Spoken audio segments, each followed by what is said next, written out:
A Life Lost in War, an epic tale by Brian Crawl. Prelude. Amid 666 tortured remnants of grace, the devil sits in his haunted lair, deep within the vortex. Before an army of dark, pulsating emotions, undead and feeding upon shattered light, all being none other than my own emission. Take this stale, bitter, blackened heart and rip it from my chest, for I have grown too wretched. Long abandoned by my own soul, I am but a sordid soldier, a savage beast, to say the least, one who has submitted to life's corroding dissonance. And this is the story of my horrid journey. Part 1. In the beginning, yanked screaming from my womb, I was, for the first time, blinded by the light that I never wished exposure to. And as but an infant, I lay in the nude, helpless, innocent, and fragile, my life a mere planted seed, guided by the light of the sun and doomed by the darkness of night, a myriad of directions for it to grow in. Part 2. Someone help me, please. I'm just a poor young one without any control.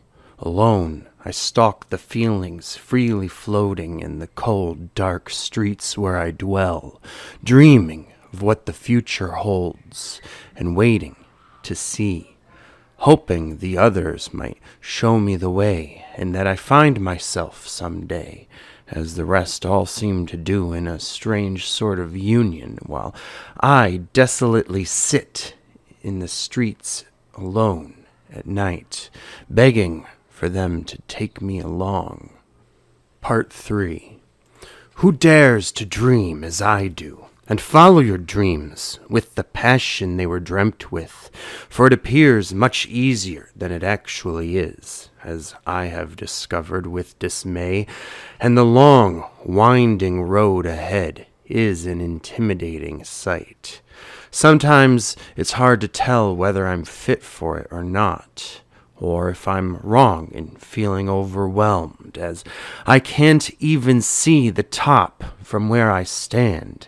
And scanning the land, I can see the others making their way up and leaving me behind, with only my arrogant and hopeful dreams to guide me. Part 4. Ha ha! I have come now, slowly growing stronger, and wish to join in the flinging of defecation, for I am soon to enter manhood and become a soldier like all the rest, with a whirl of chaos to wrench us from our innocence, wherein we will hide from our fears, replacing them with anger, anguish, insanity, and despair, all while blindly unaware. But how else could it be, as we embark on our voyage into the battlefields to be woven in with the masses? The passion boils within, and we will fight. We will fight with noble vigor. We will fight with our minds and bodies. We will fight with all our hearts, and we will fight with our souls, fighting for our cause till the very end. Whatever it may be, we don't even care. Part 5. The great fire burns, high and mighty. Isn't it magnificent? Go ahead and put another log on. I don't think it's fiery enough. We need to feel the burning inside of ourselves, the surge of our hollowing souls, as our swords clash and crimson sprays through the fields of time, eating through reason and rhyme. The controlling power of the gods ricochets around in the air, careening chaotically without influence or authority, as we run through the fields possessed by howling voices within, full of ambition and sin, like a pack of mad lunatics. This is what life is all about. This is war. Part 6. Fellow men, hear my voice. Come and follow in my steps, for I am a man with strength of spirit, knowledge, and wisdom. I know these hills well, and have traveled these woods and fields. I will lead you to victory and greatness. Just put your faith in me. Let us run, charge in at full force, and you'll see what it is like to be on top. Part 7. Watch closely now. Can you see the mask I'm wearing? Are you too blind to notice the fallacious virtue in my eyes? Having acquired the common cold indifference of adults, as I realize, transformatively, that existence is art and life is a game. It's all but a simple theatric charade we are playing. Nothing really matters in the least. Nothing holds any real significance in this simulated civilization that we live in. Not when society works the way that it does. It could be different, of course, as part of me wishes. There could be more depth, meaning, and harmony to everything. Perhaps even the influence of this thing called ethics, which no one here, even myself, seems to know anything about. But things are not the way I want, no matter how hard I try to change them. These frenzied oceans of broken pieces are confusing, and people are all just selfless slaves. Those who cheat are the ones who succeed, and those who succeed are ones who have embraced treachery, while the good perish and the weak are trampled and paved into the paths up which we ascend, the foundation for the strong. The winners are only those whose pompously nefarious drive outweighs that of the others. And so, as I drink the blood from your neck like fine red wine, fit for the murderers of kings, and you crumple to the ground as if you never had any life in you to begin with, hear me clearly when I tell you all, as we rise to the zenith of existence, that life is death, and true reality is now upon us. Part 8. Time out. Wait. Let me get this straight. Is this good versus evil, negative versus positive, light versus dark, or the other way around? And who's on which side? How can we be sure of what is what? And which one am I? Maybe it's all just been a lie. It's often quite hard to tell. I have to remind myself that I should not care, for all I do know for sure is that this is hell on earth, and I must act accordingly. But we can have some fun with this, though we must hurry, for we're growing older, and some of us have begun falling to make way for the bolder, the more swift of hand, as they sweep the land in their red-hot iron chariots. Oh, please don't let me lose this battle I don't want to lose any more than I already have. I think that, for the first time in my life, I am beginning to feel some sort of remorse, guilt, shame, and a terrible new kind of fear, realizing that I may, by chance, not be able to go on forever, and all may soon be irretrievably lost as the tables turn against me again. What nonsense is this in my mind, these feelings which I have never dealt with? They're scary and have caught me off guard. I must detach myself from them. It is doubts such as these that will become my ruin. There is nothing to do but stay the course, keep true to the path and reality that I know, and continue fighting until the very end. Part 9. May I hear the last song, please?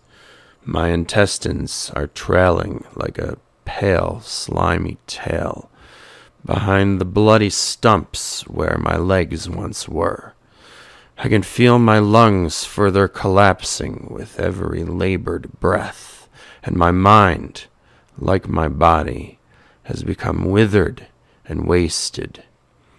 My emaciated hands, soiled and sodden, are the only things I have left to grasp the earth and keep moving, as I have been brutally beaten in the survival of the fittest, betrayed, tortured, and despoiled of all by something that I was too blind to see.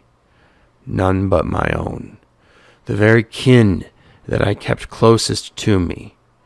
And I realize that in actuality I have not been true to myself. So now I must pray for salvation to some God I do not have faith in, though I don't quite know how to do so. If only someone could have taught me. But I have been fooled, left to die alone on the field at the very place where I once ruled.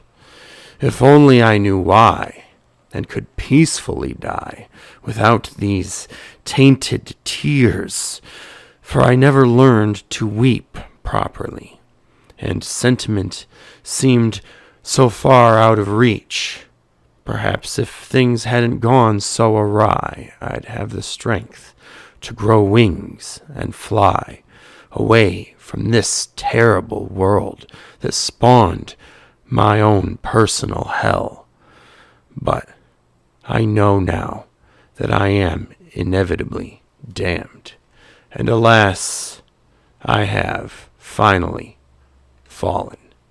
There is no rising back up this time, only an overwhelming and encompassing darkness, consuming me like a cold cosmic ocean. Conclusion. The aftermath. When all else fails, you can always laugh hysterically in vain as you watch me crawl through my death, and piece by piece of my vessel is torn away. But I learn one last lesson while lying at the bottom of the valley, that when you are left to die and decay on the ground, there is nothing you can do but look up at the sky and see what it holds, for it contains the answers and reasons you seek, but no heavenly fathering God or guiding light. Nothing but a great big, bleak, blue sea, an infinite, empty mirror to forcibly meditate upon, full of mysterious and insurmountable truth. And if, after all these years, your soul is still intact and your heart is still pure, your mind will be strong enough to realize, and looking into yourself through your own reflection in the transcendental, celestial mirror of death, you may finally see what you have become. all the reasons and answers that have puzzled you, and the truth after which you should have sought, all which have been right behind your blind eyes the entire time, for they do not exist out in the external world, but only within the self. All right, so that is the end of that epic poem. For those of you who stayed to the end, thank you for listening. That was something I actually wrote more than 20 years ago, more than half of my life ago. I'm turning 40 now, and I wrote it for a high school creative writing class that was mostly focused around poetry, of course. And this was the final project of the class, which was to write an epic poem like Homer's The Odyssey and Beowulf. And so this is what I came up with as an 18-year-old. And I just discovered it the other day and read through it and was surprised at how much it actually predicted the future and, you know, some of the ways that my life would go for the 22 years after I wrote it. So it's very interesting to see, and it's also interesting that I think as a poet back then, I was much more artistically pure and creative than I am now. So I hope that you enjoyed that and did not think that it was too juvenile.